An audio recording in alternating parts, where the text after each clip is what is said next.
Hey, everybody, and welcome back to Justice 4. I'm your host, Jackie, and today I have, Jennifer.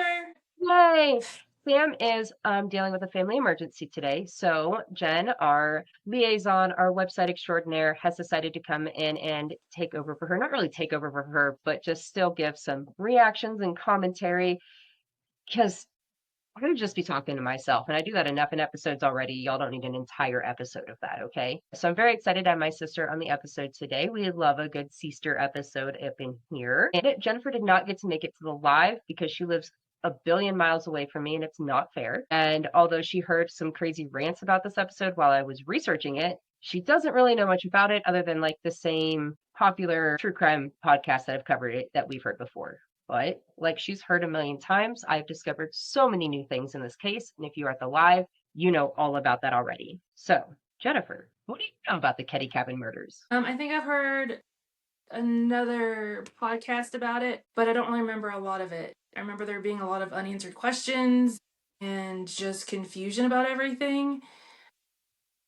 And a little bit of what you told me, but not very much. So I'm excited to listen to this. This is definitely one of my favorite cases I've had to research and write because there are so many rabbit holes in this case that I didn't even go down all of them. An insane amount of them that I encourage everybody to go down. But I would like to take this moment to thank everybody for coming out to our live show. We had such an incredible time.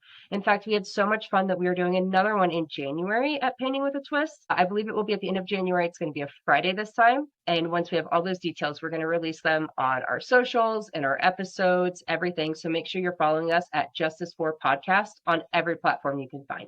YouTube, Spotify, Apple, TikTok, Facebook, Instagram, Twitter. I don't post a lot on there because I still don't understand Twitter, but we are on there. So go ahead and follow us everywhere you can find us. And we really wish Sam was here. Don't forget to check out all of our new merch. And for those of you who can go live, use those discount codes. All right. So, are you ready? I'm ready. Today, we are diving into a case that's haunted California's mountains and true crime history for more than 4 decades. Over the years, new evidence, new interviews, and new theories continue to surface. But the truth remains just out of reach, leaving everyone asking the same question: what really happened in Cabin 28 at the Keddie Resort? To be honest, I had totally forgot about this case until Sam sent it to me as an idea for our live show. And once I did just a little bit of digging, I was like, I so remember this. And I got really excited to do this one. So buckle up, buttercups, because this is the Keddie Cabin murders. In July of Let's do it. 1979, mother of 5, Glenna Susan Sharp, who went by Sue, had just separated from her abusive husband, Jim Sharp. Sue decided that the kids and her needed a fresh start as far away from Jim as possible. Sue had a brother, Don, who lived in Northern California, and he even had a trailer just ready for her to rent. Of course, it was going to be tight with 5 kids, but she knew she could make it work, and it was perfect. It put plenty of space between them and Jim, who was in the Navy, so he couldn't follow them even if he wanted to. And she loved the idea of being able to settle down near family without the constant worry of having to move all the time. You know, they moved around a lot in the Navy. Soon the kids rented a trailer in the small town of Quincy for about a year. And by the fall of 1980, the Sharp family moved into Cabin 28 at the Keddie Resort in the neighboring rural town of Keddie. The cabin was much Wait, larger than this. What? they lived in the cabin? It Mm-hmm. wasn't just like a vacation? No. So Oh, yeah. So okay. yeah, Sorry. I'll explain in just a second. It's actually really cool because like Okay. I thought first heard cabin, and even in other episodes, I thought like a tiny little like 1 room like camping cabin. You know, like where we go like Jellystone or other stuff growing up. I thought it was Yeah. like a small That's what little I always cabin like pictured that. too. I thought that they were just visiting. I didn't realize they lived there. So imagine camp. You know, like hunting camp in West Virginia. Yeah. Imagine that with a basement. Oh, okay. So we have a kitchen, we have a couple rooms, we have a basement. Yeah. Yeah, So yeah, think okay. about that if it had a basement on it. Like I was shocked. So those pictures I showed you, because she got to Yeah, see yeah. pictures like Sam does. But yeah, so in the pictures it was that the yellow is 2 stories. And I Yeah, was okay. shocked at the Got you. size. Yeah. And I mean like Quincy and Keddie were like right next to each other. It's just like jumping right over the next town. It's maybe 10 minutes away, 15 minutes. It's not far. So this is the fall of 1980 and they moved into their cabin. And at this point, Sue has a 15-year-old son, Johnny, 14-year-old daughter, Sheila, 12-year-old daughter, Tina, and the 2 youngest boys, 10-year-old Ricky and 5-year-old Gray. Keddie is a small town nestled in the Sierra Nevada mountains of Northern California. In its prime, Keddie was an idyllic resort with rustic hotels, bars, and restaurants surrounded by cabins just nestled in the wood promising their guests just a peaceful getaway and vacation from the hustle and bustle. But by the 1980s, Keddie was no longer a hotspot, and the cabins had gone into a state of disrepair. Facing financial problems, the resort converted their cabins into low-income housing. See? Because Gotcha. that's what I thought. I didn't understand them living there when I'd heard this before. I had always been like, we're on vacation. Why do all these people know each other like this? Yeah.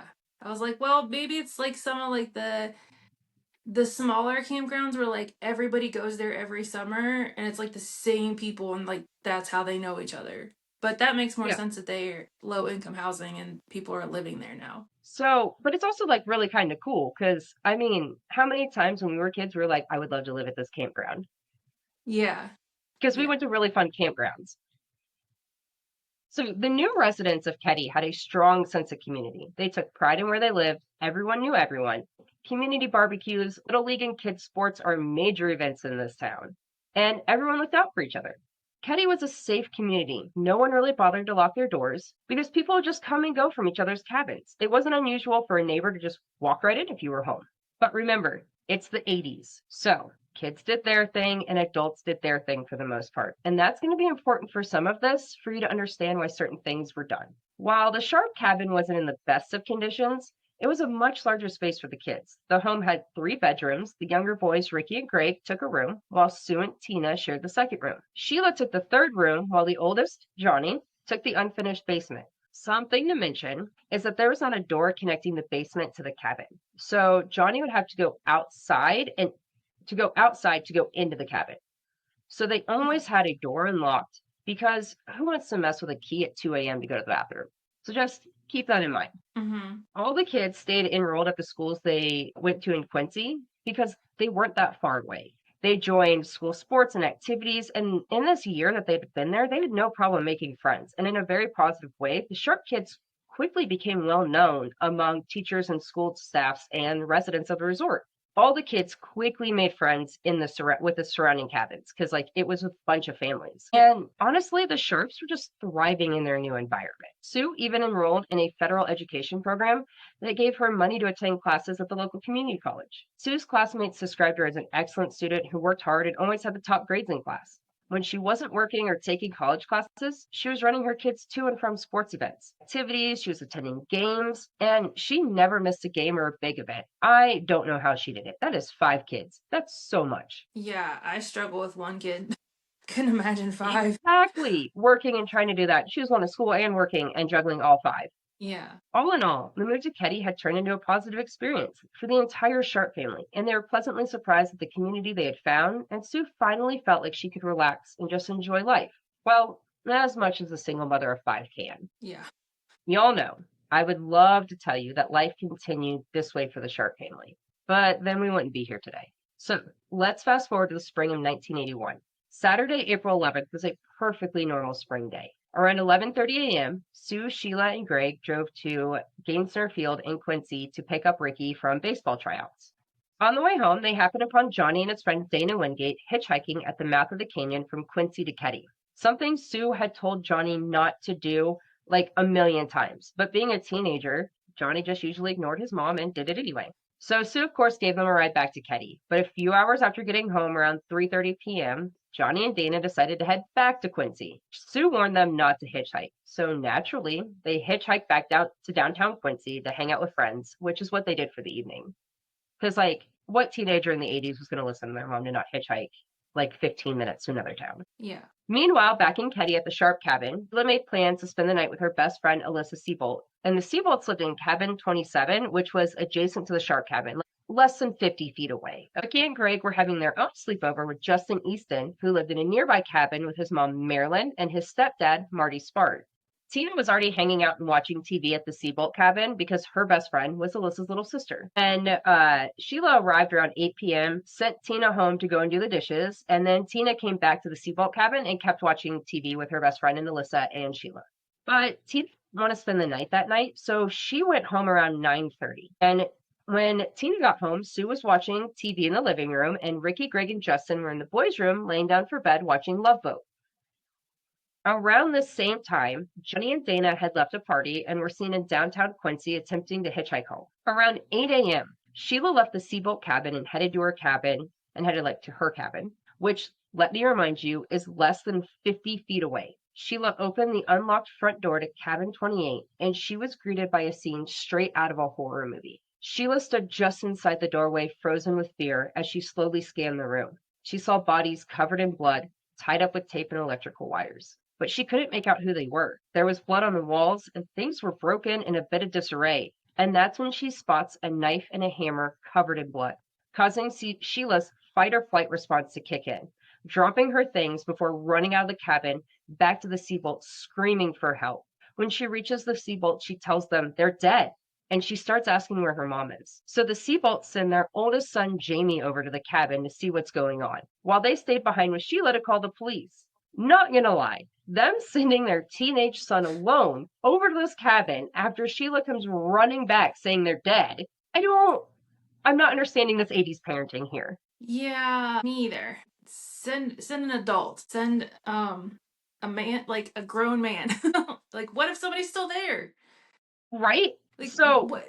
and Jamie has that thought process because Jamie walks over to the cabin. Just call the police and be like, she said they're dead. We don't know. We don't want to go. That's somebody else's problem. So there is this thing that I've seen that the Seabolts didn't have a phone in their cabin, and they actually had to go to like the main office part of the cabin to make this phone call. But I haven't seen that like officially anywhere, so I don't know. I've just kind of read that like once or twice somewhere. So maybe that had something to do with it. But still, like, why doesn't the dad go that way and the mom goes this way? I don't understand.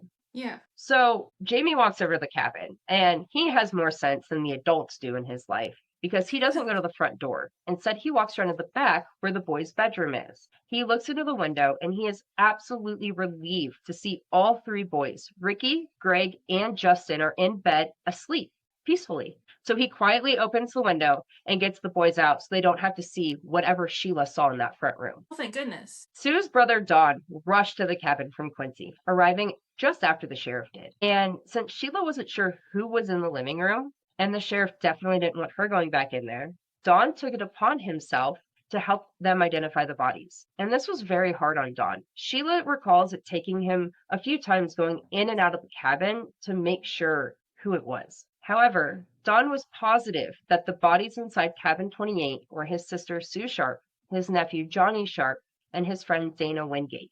Wait, let's touch on the fact that Don was allowed to walk in and out of an active crime scene to identify bodies. Yeah, you know where this is going. From the beginning, police did not secure the crime scene, let alone a perimeter, allowing neighbors and potential suspects to walk through and contaminate the crime scene. Neighbors were allowed to walk in and out?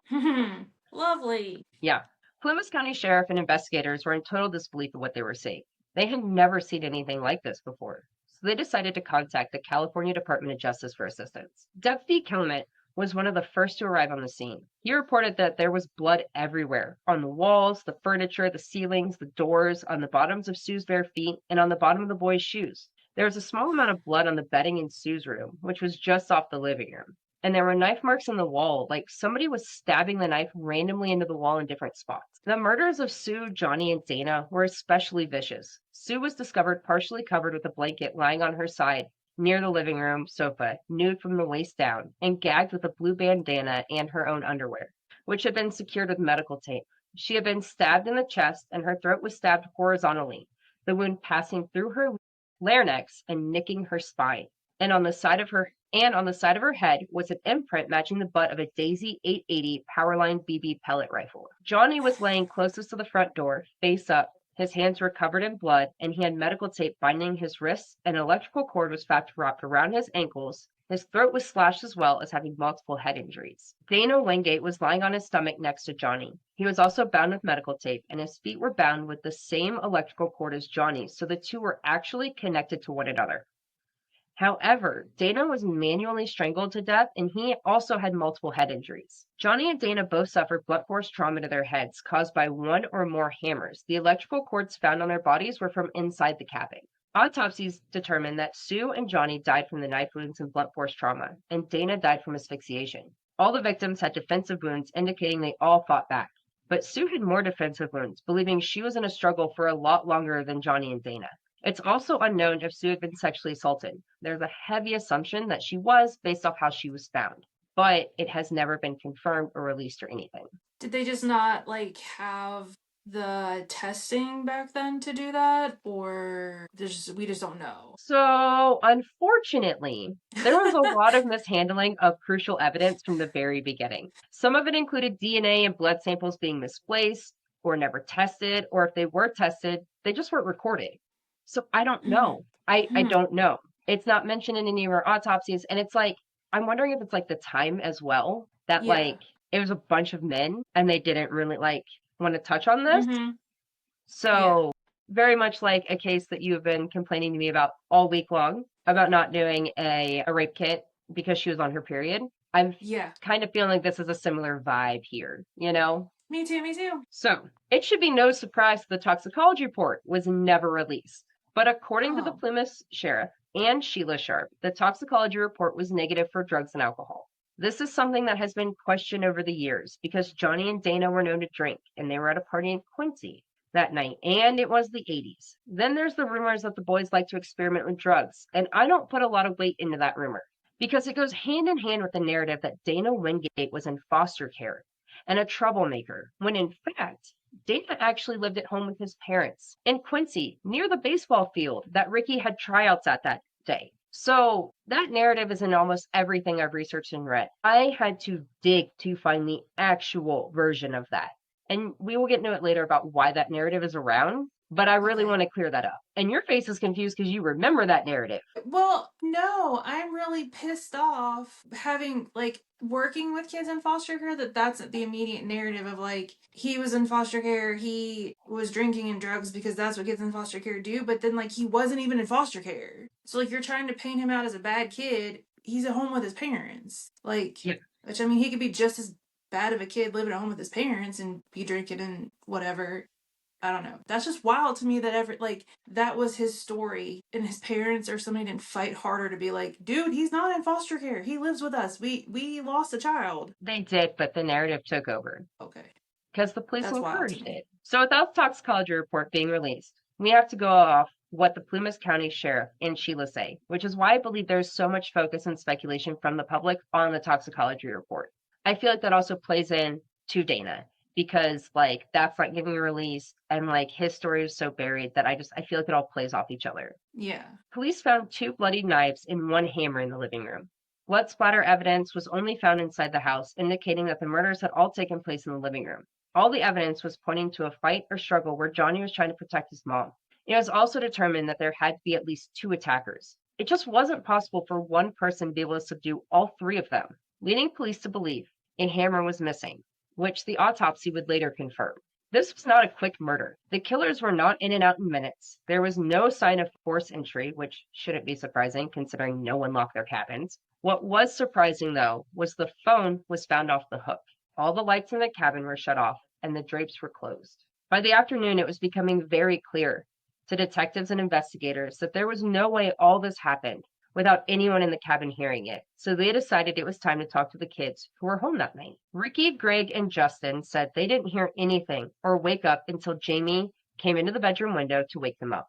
The boys said they all went to bed a little after 10 p.m. after Love Boat was over. Johnny and Dana weren't home when they went to bed, and Sue was watching TV in the living room on the couch. Tina left the boys' room and went to bed before Love Boat was over. And that is when everyone collectively went, oh shit. So let me ask you, has anybody realized that there's someone unaccounted for in our story? Who? Don't worry if you forgot about Tina, because it took hours for the police or anyone to realize that 12-year-old Tina Sharp was missing. There had been so much chaos and confusion that no one noticed that she had been unaccounted for. Where's Tina? Tina's the 12-year-old. I know. Where is she? She gone. She's gone. Okay. Yeah. It took till the afternoon for anybody to realize that Tina wasn't there. I mean, Mom was one of the victims. Yes. All right, and I'm sure that like some of the kids were probably trying to say something, but the adults were like, "We have a triple homicide. Shut up." You know what I mean? Do we eventually find Tina? Does she come back? Immediately, a very intense and thorough search for Tina Sharp began. They searched all the main roads and side roads all the way to the next counties. An APB was immediately put out to all surrounding law enforcement. Missing child posters were going up everywhere. Plumas County Sheriff decides that the California DOJ is not going to be enough. So they ask the FBI for assistance. And the FBI essentially tells them, I think y'all can handle this. Already have the California DOJ helping, basically denying them help in the first 48 hours, which we know is the most crucial moments in a missing child case. Oh, it just gets worse. Just hold that rage. Just hold it. Okay, holding. With no trace of Tina anywhere, the small town of Keddie was left reeling in the wake of the triple murders and the now kidnapping of 12-year-old Tina Sharp. How could someone come into their small community completely unnoticed and commit such a horrendous crime without anyone hearing or seeing anything? More important, no one could figure out why the Sharp family. They fit in the second they got there, and everyone loved having them in the community.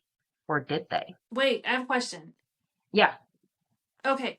Have we checked the basement? Is she hiding in the basement?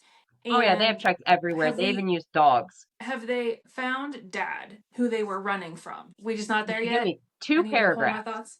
if you give me Okay. 2 paragraphs. Sorry. Holding my thoughts. Before the discovery that Tina was missing, detectives were starting to think that Sue was the intended target. Johnny and Dana were trying to defend her. Now they were writing this line of who is the intended target, Sue or Tina? Either way, it's clear that this was a very violent and personal attack. Whoever did this knew the Sharp family and other members in the community. How else do you explain that 3 children were left unharmed and sleeping? Could it be that the attackers had no idea that they were there? Or the attackers knew exactly who was sleeping back there and would never harm them? The first person that was looked into was Sue's ex-husband, Jim. Yay! Thank you. It was no secret that Jim was physically abusive. What was kept secret was that he also used to sexually abuse Sheila and Tina. It was said that Tina was his favorite out of all of his children, and that's gross. Since Jim was a Marine, it was pretty easy to track him down, and detectives decided to follow him for a few days and see if anything was off, and see if there's like any signs that he had Tina. Meanwhile, they're working with NCIS to get all of his movements, his whereabouts, an alibi, all of that. And NCIS was very much working with them. Turns out Jim had an alibi. He was nowhere near Keddie, and he had no idea about what happened until he was approached and asked about it. So then they went down the lines of Sue's exes and acquaintances, but nothing showed up.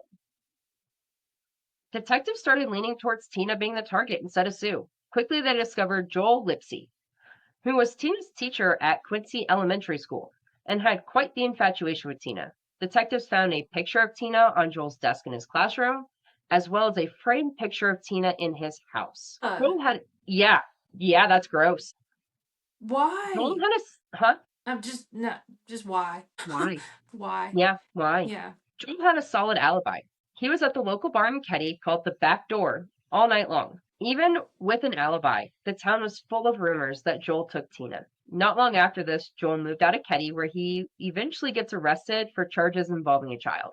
And so honestly, the town really wasn't too far off with him, but he definitely had nothing to do with Tina's disappearance. So I still don't those like two him. are out the way. All right, so now that we got the very obvious suspects cleared out of the way, I'm going to need everybody to take a moment and just buckle up. Thank you. Okay. All right, are we all buckled? Because you're going to need it. Let's go back to the interview with the boys. Ricky and Greg Sharp said they were asleep all night and didn't wake up till Jamie came in through the bedroom window to get them.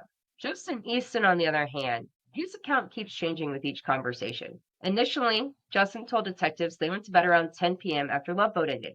He said he didn't wake up all night. When detectives talked to him the following day, he said that Johnny and Dana came home around midnight, later adding he had a weird dream about Dana and Johnny fighting 2 guys on a boat. Someone had a knife and Sue was stabbed in the chest. And all of this made detectives kind of go, Did Justin witness the murders and he thinks it was just a dream, blurring the episode of Love Boat? At this point in talking with Justin, certain details hadn't been made public, especially about Sue being stabbed and there being a struggle. So, in a very strange move, but in true 80s fashion, detectives asked Justin if they could hypnotize him to see if he could remember his dream. Officers in the 70s and 80s were actually trained in hypnosis, even though it was a pretty controversial method of interviewing people, and eventually anything under hypnosis was banned from being used as evidence. But it's still kind of funny. Yeah. Like, it was a legitimately, thing that they did. And I love that. Instead of a lie detector, let's just hypnotize people. Yeah. I mean, both very unreliable, but sounds like fun. Yeah. Once under hypnosis, Justin tells detectives he woke up in the middle of the night because of noises coming from the living room.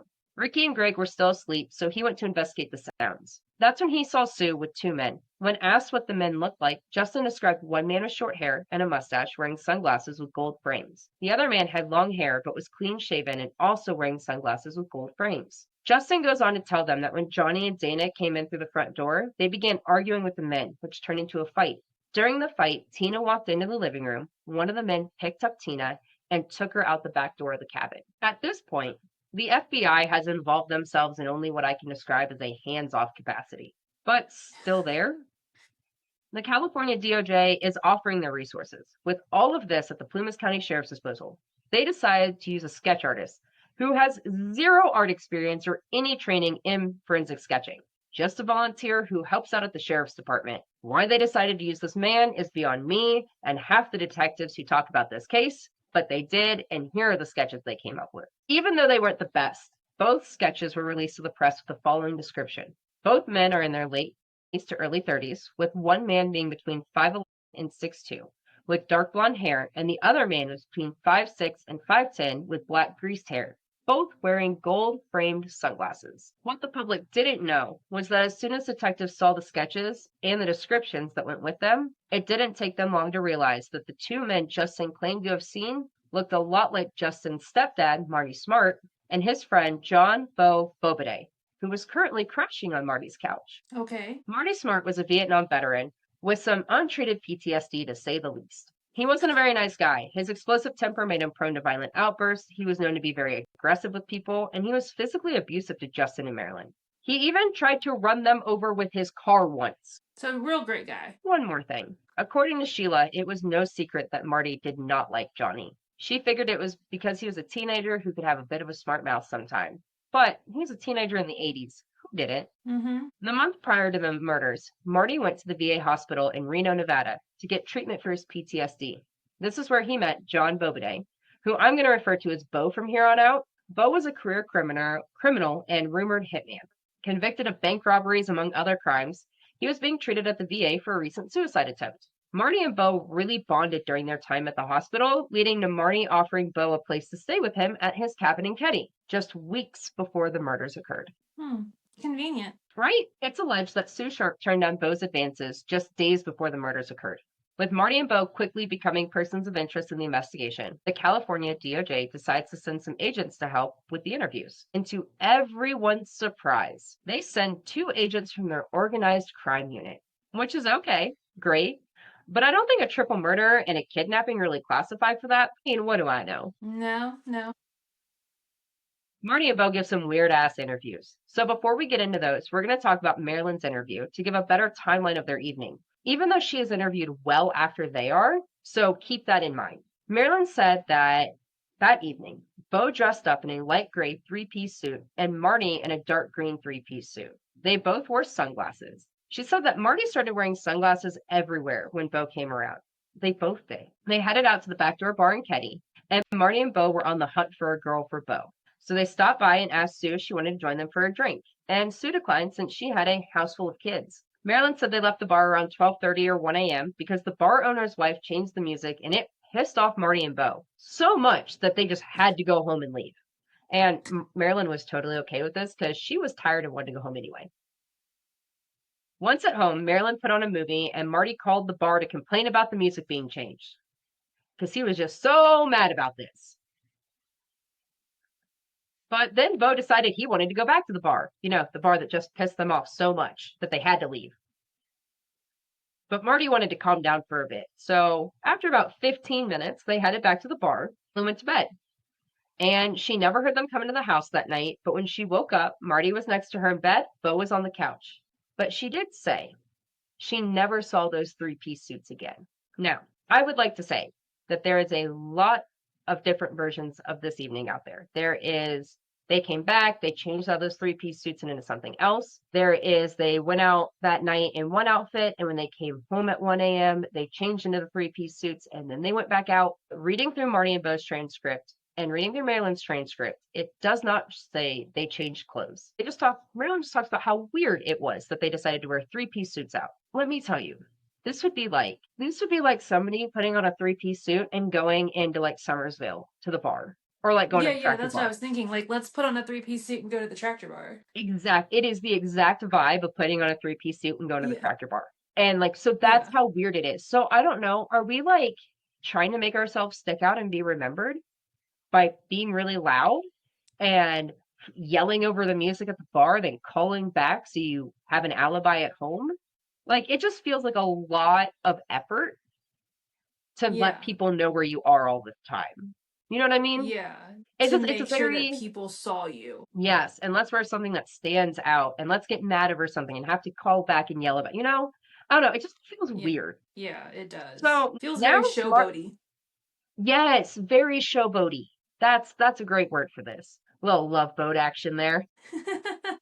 Now, Marty and Bo's interview, I couldn't make this up if I tried. First off, they were interviewed together at some point by agents from the organized crime unit. Like, I feel like they started off separate, then their interviews came together, or like Marty was being interviewed separate, or Bo was, and then the other one got brought in. I can't really tell how it happened, but their interviews happened together and separate on the same day, and it's only one that we have. Bo starts his interview by lying and saying he used to be a cop, and he was shot in an armed robbery, and due to this, he became impotent, and therefore he has no interest in Sue Sharp. He just kept bringing this up over and over, and he said that he saw nothing out of the ordinary on his walks to and from the bar that night that went right past the Sharp residence every time. Then Bo says something really interesting about how Justin could have seen something without Marty detecting him, like implying Marty was there. So while talking with Marty, they ask him if Justin is a light sleeper.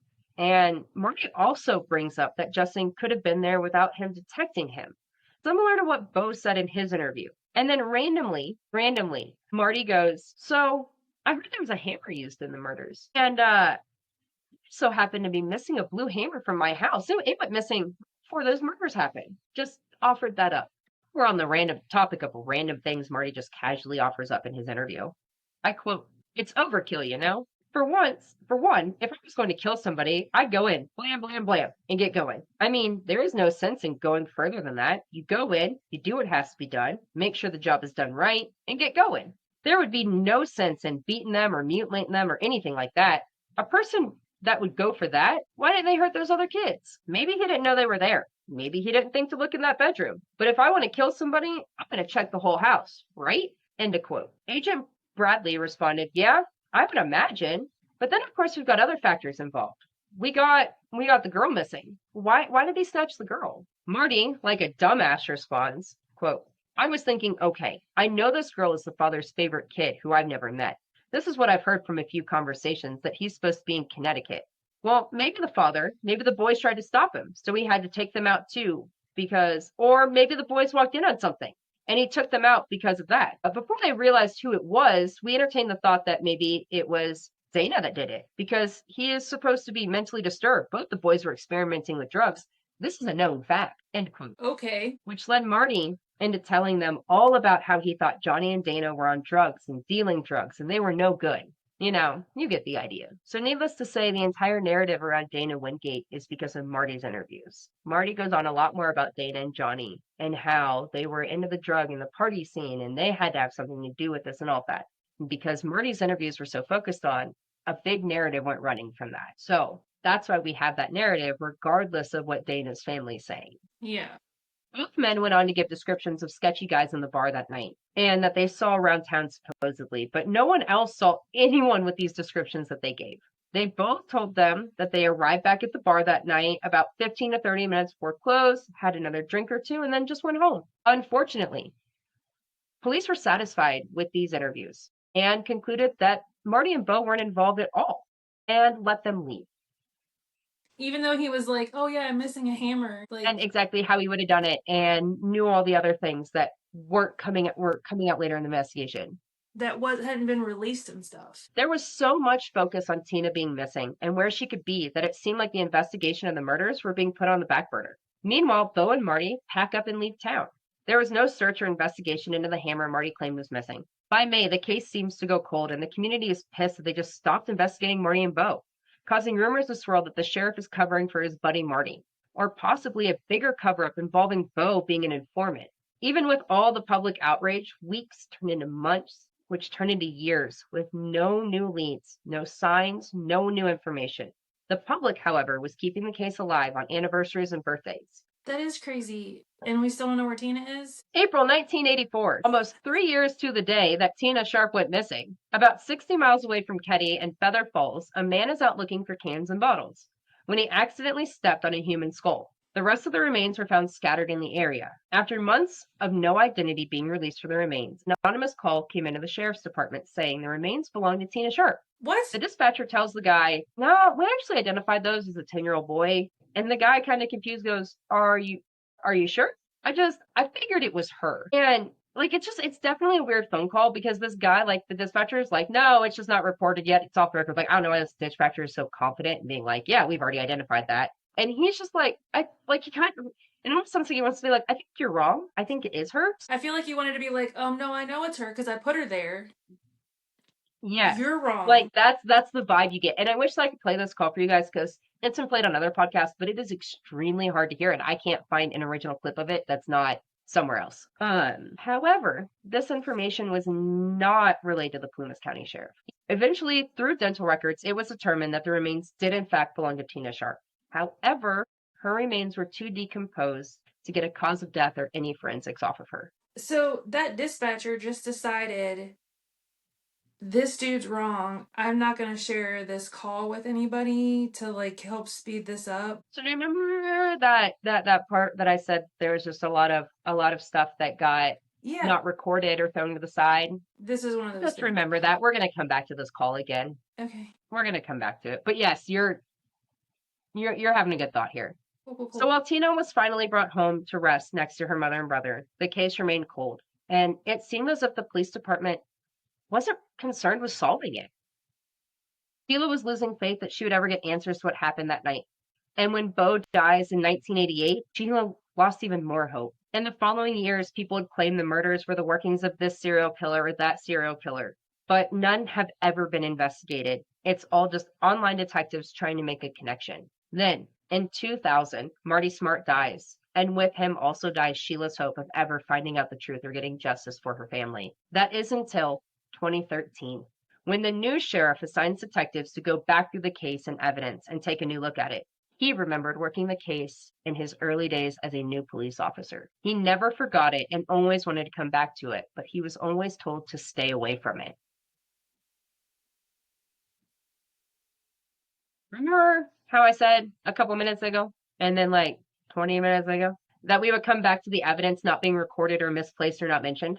Mm-hmm. Well, get ready, because they find a tape recording from Marty's therapist where he confesses to the murders. Not only that, they also find a letter that Marty wrote to Marilyn weeks after the murders where he mentions that he bought her love with the lives of 4 people.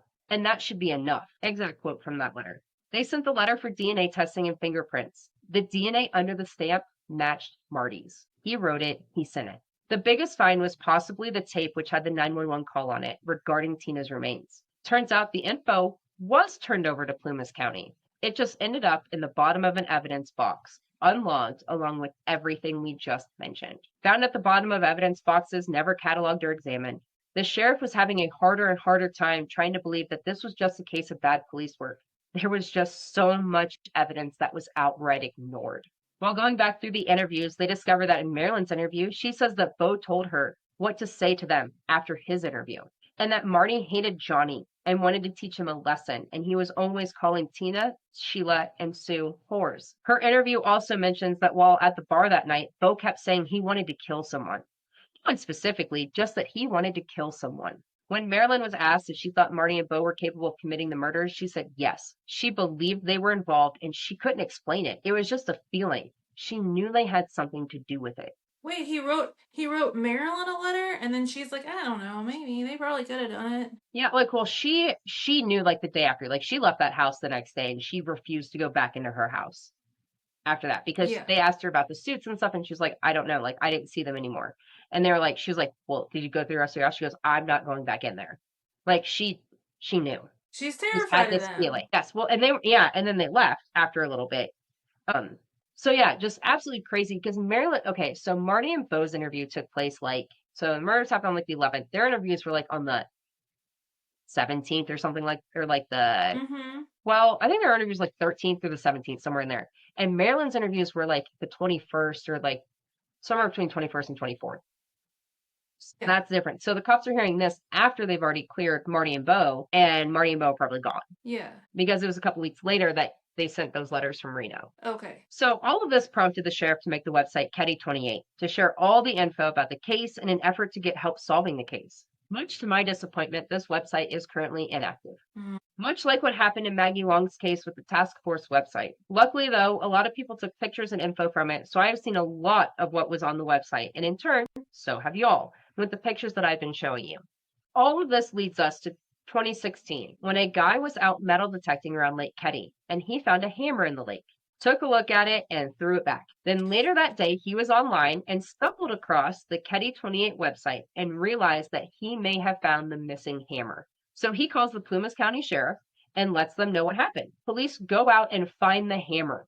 They sent the hammer off for testing in hopes that something is there. Other items that were sent for testing between 2013 and 2016 are supposedly a knife, medical tape found on the victims at the scene, and there's also a bloody fingerprint found at the scene out on the front railing. As of today, no results have been released to the public for any of this. The found hammer remains a huge key piece of evidence in this case, according to the FBI, but they won't say why. So, before we get into all the theories surrounding this case, what are your thoughts? That there's a cover-up? Like, that somebody in the sheriff's department was in on it? Because you said in the very beginning that they suspected a third person was there. So I feel like it was Bo and Well, they said it Marty had to and be at least whatever. like two people, like multiple people. Yeah, yeah. But also, Um, like, it's just wild that the kids in the back didn't hear anything. And why are they covering it up? Like, why was the Let me new add one sheriff other thing to told? help your thought process. So Okay. I went back and forth about mentioning this in this episode, and I, in fact, did not even mention this in the live episode. The cabin that the Sharps moved into became available because the sheriff had just moved out of it. So that is where a lot of the Marty and the sheriff are supposedly buddies. Like Marty could have known that cabin more, and the sheriff could have helped in covering things up. Yeah, yeah, that makes sense. So one of the largest theories surrounding this case is that Bo was an informant, and they let him and Marty go in order to catch a bigger fish. It explains why they were let go and why all the investigating just seemed to stop. You gotta remember, Bo was involved in armed robberies, and he allegedly had mob connections. And it's very much assumed that Bo was involved in a lot bigger things, and that this was just one of those things where they're gonna let this quadruple murder slide because they're trying to get something bigger. And then Bo also dies 7 years later. So I don't know. I mean, maybe, but I don't know. Anytime that's a theory, I'm like, okay, so tell me a bigger fish that got caught around that time. I don't know. And honestly, like nobody could have gotten caught. It could have been a whim. It could have been a gamble. And Yeah. I don't know. But I also don't understand why they've never been charged in like what is that, like the retrospect, or like can't they like what's the charge that comes like when someone's already passed away or whatever, but you can still hold them accountable for the crime, attach them to it. You know what I'm talking about? Yeah, I do. I don't know what it's called, but yeah. A smaller theory is that Sue and Johnny were involved in drugs, and Sue was prostituting on the side. Sheila and Sue's friends have gone against this narrative for years, saying they all would have noticed their mom going out with different men or sketchy men being around. But because the organized crime unit was involved, both of these theories took off quickly and heavily overshadowed the case. Paired with the refusal to release the toxicology reports, it's a perfect storm of just rumors, you know? Although, when you just said the organized crime unit being involved, that makes more sense for Bo to be let off to try to catch something bigger. That makes more sense to me. That connection makes more sense to me than the Sue being a part-time prostitute connection. Yeah, and that one really has no life to it whatsoever. Yeah. It doesn't. It just, Yeah. I believe it was a way to like push us in a different direction. You know what I Yeah. mean? Sheila believes that her mom was the real target, not Tina. She believes that Johnny and Dana walked in on someone, possibly Marty and Bo, assaulting Sue. Mm-hmm. Naturally, Johnny and Dana jumped in to defend Sue, and somewhere in all the commotion, Tina comes out in the living room, leading to her being taken to avoid a witness. She believes the focus was so much on Tina being taken and not enough focus on investigating the murders. She said that from the beginning, she was having to call the police to get updates. And I cannot imagine being 14 years old and having to handle all of that. No, no. Then there's just the overall viewpoint of this being a case of horrible police work, not being equipped to handle a crime scene of this scale, But it's hard to believe police can fuck up this much with all the resources they had thrown at them. I mean, it's hard to believe unless you have a sheriff who's actively telling people not to do anything with it, and so they don't go against it because it's a good old boy And area and you just chuck it in a box. I also feel like if Bo was an informant, those orders are coming from higher up for him to tell people to leave it alone. You know what I mean? Yeah. So, like, I don't know if the sheriff is corrupt in this, if it's covering, like, I don't know if he's taking orders from higher up. I don't know. It's just what makes this case so Yeah, one of frustrating. the most infamous unsolved murders in Northern California's history because Yeah. there's so many open questions. There's so many questions that could have been answered with police work or if things have been recorded and taken properly. It's wild. Mm-hmm. Before we get into justice and asking y'all's thoughts, I want to talk about Sheila and what an incredibly strong badass she is. Sheila has done a lot of interviews over the years in her fight for justice for her family. In them, she's revealed how that day changed her to the core forever. She has said that it's hard for her to get close to people. She always has this fear that something is going to happen. She's always looking over her shoulder, always cautious of her surroundings, which played a huge role in how she raised her brothers, 5-year-old Greg and 10-year-old Ricky.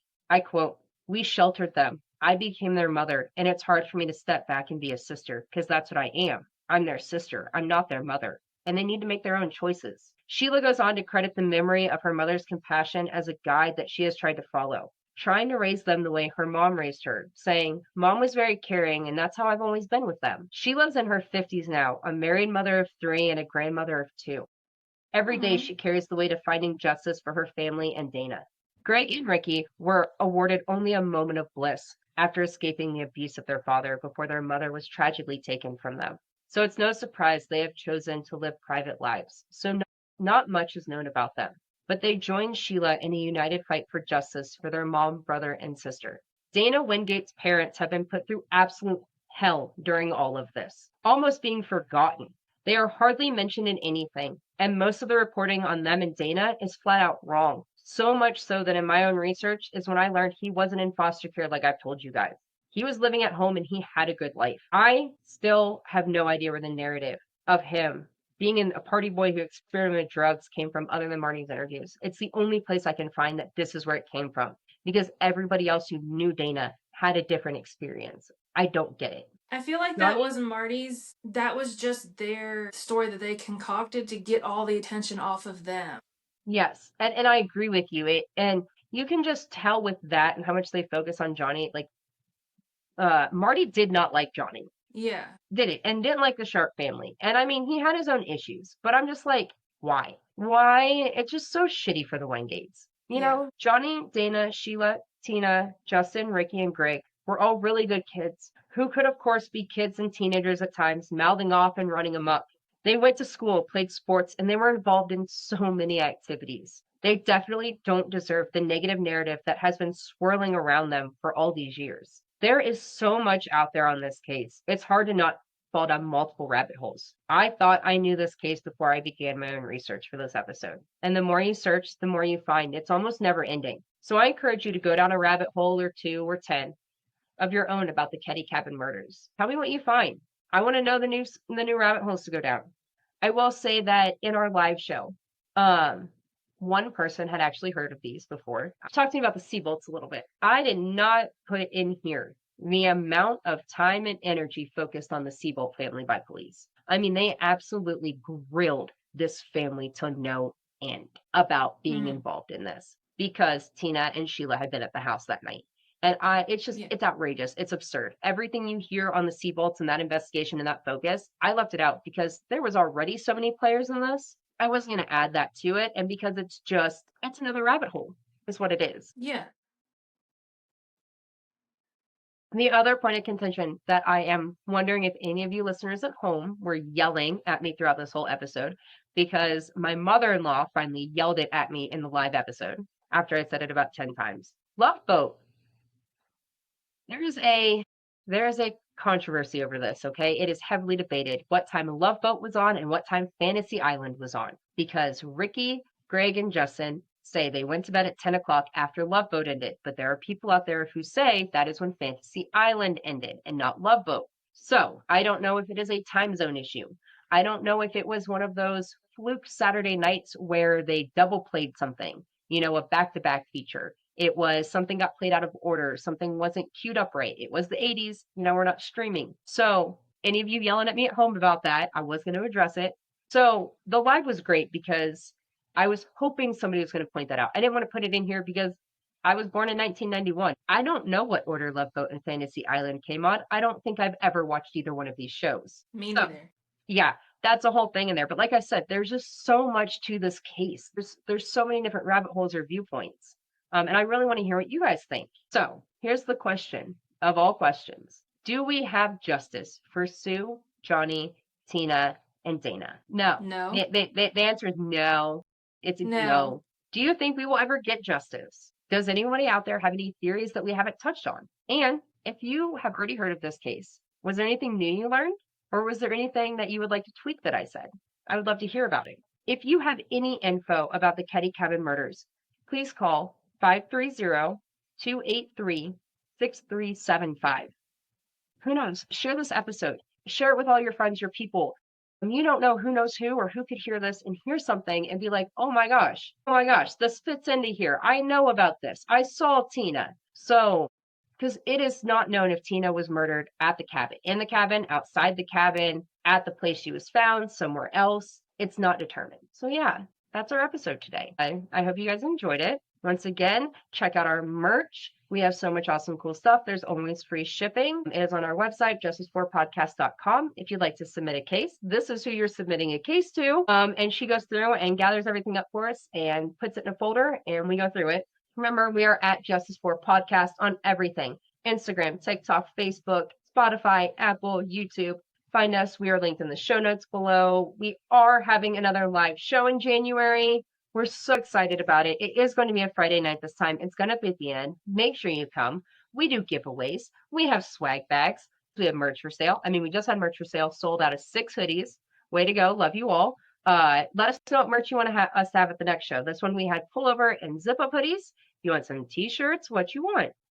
Just let us know, and we're really excited. Do you have anything to add? No, if there's any issues with the coupon code from the live show, just send us a message. It should be working. I don't think that when I tested it worked, so. Perfect. Yeah, if you guys are having any issues with anything, please email us, message us, and we will help you out. We actually had a listener message us, can you guys do this in a different color?